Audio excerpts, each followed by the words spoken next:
Well, good morning, YouTube. It's the next morning. It's Wednesday, January 24th. And if you watched my last video, you know I'm here in Wickenburg, Arizona at my friend Jesse's house. And I got a problem with the van. So I'm getting ready to start working on it. It's about 9 o'clock in the morning. Got down into the mid-40s here last night, so it's pretty cold. And then this morning it dawned bright and clear, but now there's actually ground fog. So I can't put it off any longer. I got to start working on it. I got my tools out. They're over here on my little toolkit here is over on Jesse's tailgate, and I got some extra stuff I carry in there. Hopefully I got everything I need. So I'll take you along and I'll show you as it goes, and I'll show you what I find out. So I'll be back with you here in just a little bit. You can't really work on anything on that van until you take that whole air cleaner assembly out of there, because it blocks access to everything. But it's just a bunch of 5/16 bolts, so it's not a huge deal. It just looks more complicated than it really is. Back in a little bit. Okay, I'm back. And what you're looking for there, that's the rectangle thing there is the air cleaner. And those two hoses are the two air inlet hoses. And there's the upper radiator hose. I got it apart to that. And let me show you, see if I can show down in here. It's not a lot of good light. Well, it's actually not too bad, I guess. But what I need to do right now, right there, that's the thermostat housing. And I got to take that little hose off the side of it, and then there's two bolts on that, and then I'll be able to access the thermostat. This is actually the air inlet where the air goes into the engine. And then of course it's got fuel injectors on each side at each cylinder. But it's a little tight to work down in there, but I'm gaining on it.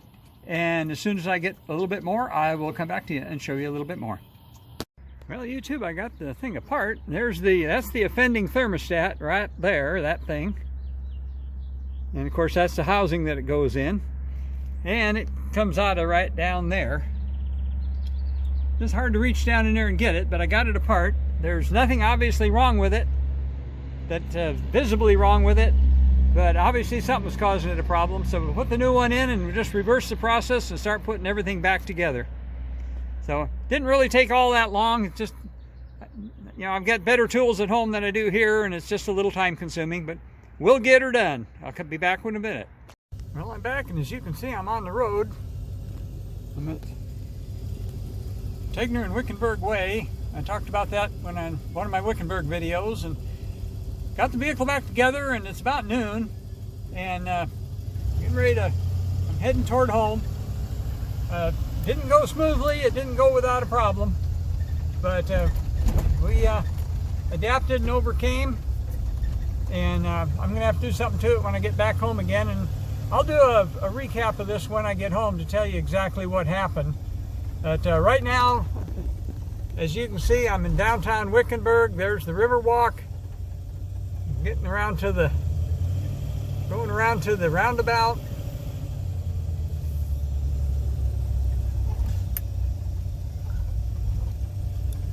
There's the sign. And I'll keep you till we hit across the bridge, and then I'm going to try to beat feet home.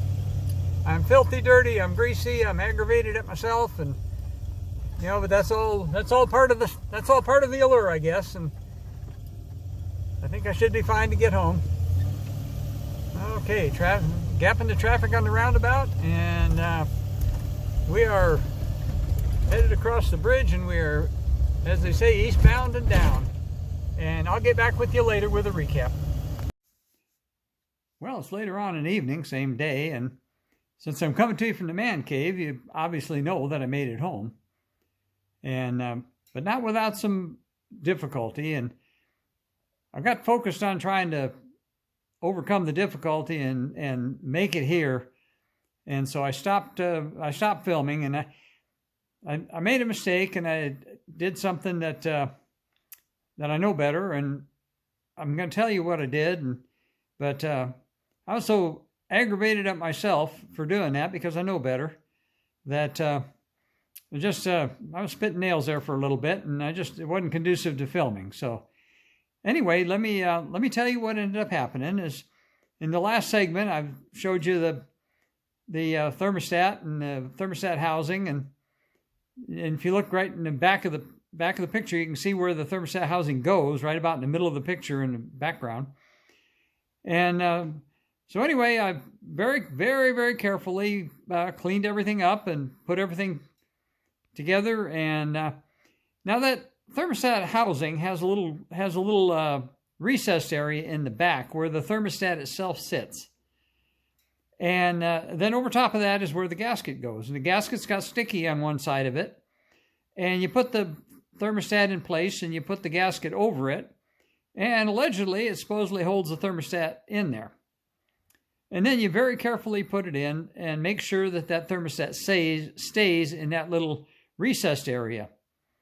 If it doesn't, of course, then you'll tighten it up between the thermostat housing and the front of the manifold.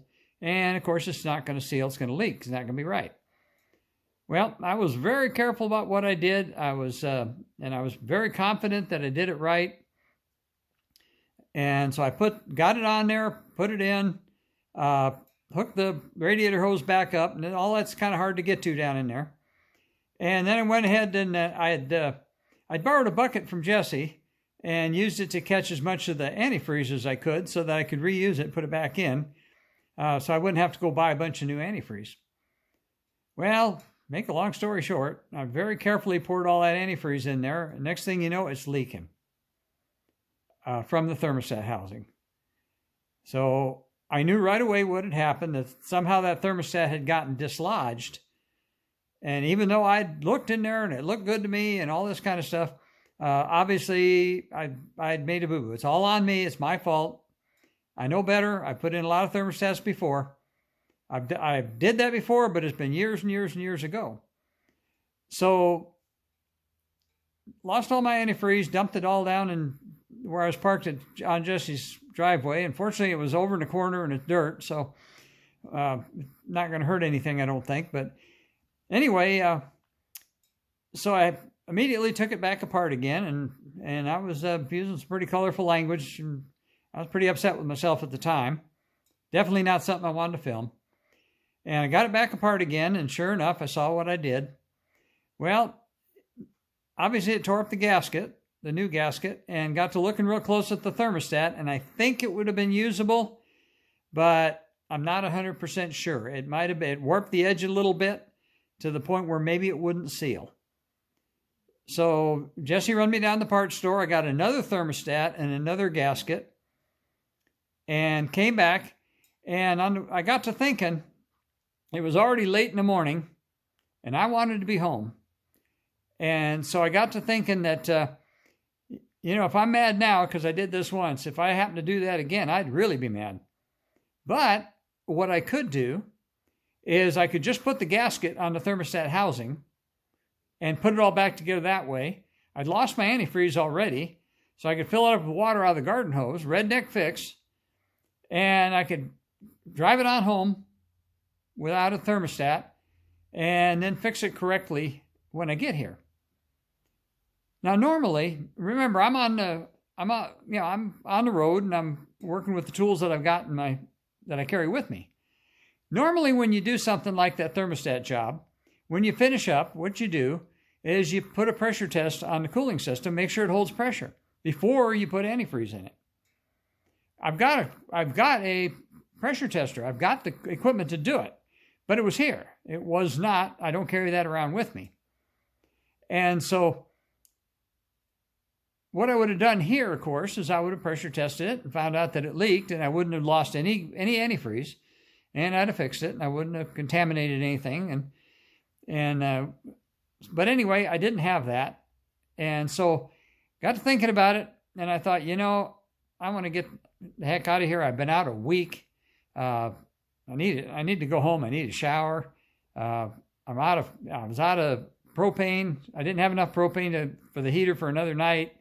I was out of coffee, and Lord knows I love my coffee. And so it was time to get home.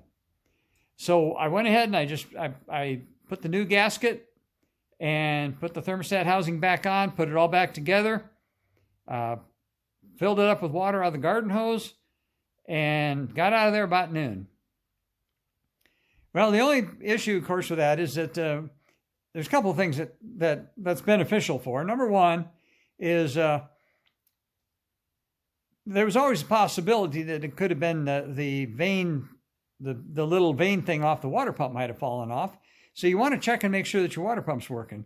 Well, you can't do that with thermostat closed.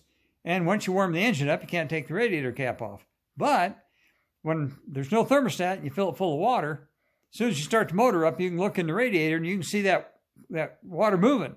So you know that water pump's working right. So that told me that, yes, I was right. Yes, it was a thermostat. So, and the other thing driving home is it stayed cold as a stone the whole way home.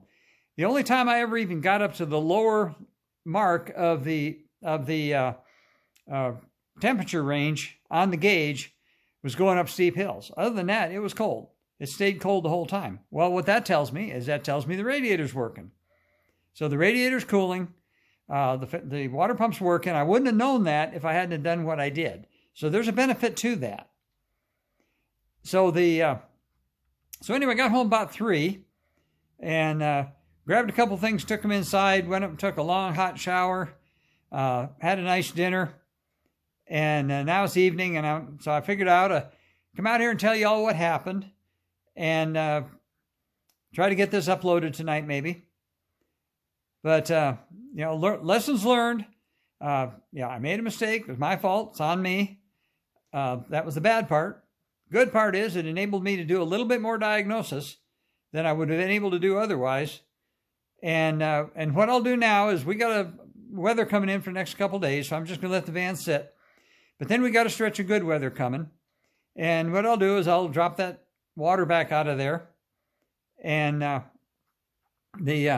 have to pull that back out again and put the new thermostat in that I already got and have to go down and buy another gasket. You never reuse a gasket. And put it back together, pressure test it this time and then go ahead and put new antifreeze in it, and everything will be great. I noticed while I took it apart, I noticed that the old original hose clamps on the upper radiator hose, they've stretched over time. They're kind of made out of a wire stuff, and so I'll probably replace them. But I think I have some of those here. I don't even think I'll have to buy those. But anyway, not the end of the world. I was really, really upset with myself. Still am to some degree, but I'm kind of getting over it. It's, like I say, it's the worst thing I ever do. I'll be in pretty good shape. Appreciated Jesse's hospitality. Good golly, couldn't ask for anything better. It's always nice to have a friend if you're stranded somewhere. If I'd have been off on the side of the road somewhere trying to do this, it could have been a catastrophe. But the fact that I was there in town at somebody's house, and there was a auto parts place less than a mile away, and so we were able to get everything we needed right away. It wasn't any issue. Didn't cost me a lot of money either. The antifreeze, to replace the antifreeze that I lost, that'll be probably the most expensive thing. So I made it home, safe and sound. Van's fine. Flapjack's fine. He's I guess the question is what I'll take. That was the first time I've ever taken him on a trip like that. And I guess the question is, would I take him again? And the answer is, yeah, I probably will at some point. I probably won't take him back to some place like Schoolie Palooza because that thump thump music at night just absolutely terrified him. I pretty much slept through it. It didn't really bother me all that much, but boy, it just terrified him. He slept really good last night at Jesse's house, and Jesse's house is right by the highway, and the highway passes right behind it, and it's fairly noisy there. But anyway, I guess that's my story, and I'm glad I'm home. I really enjoyed it. I was gone. I was out 8 days and 7 nights playing van boy. So now I get to be homeboy for a little bit, and but I still got to finish working on the van. I've got something I'm going to take it to next month in February, but I'll have it fixed before then. I guess that's about all for this one. So I guess I'll close it as I always do. Love each other, take care of each other. It's always good to be home. I love going someplace, but by golly, it always feels good when you get back to your own driveway, safe and sound. So I'll let you go for now, and I'll come to you with another one, tell you a little bit more about it. I'll try to string these episodes together and get this uploaded tonight. And I guess there's nothing more to do for right now, but just to tell you, peace out.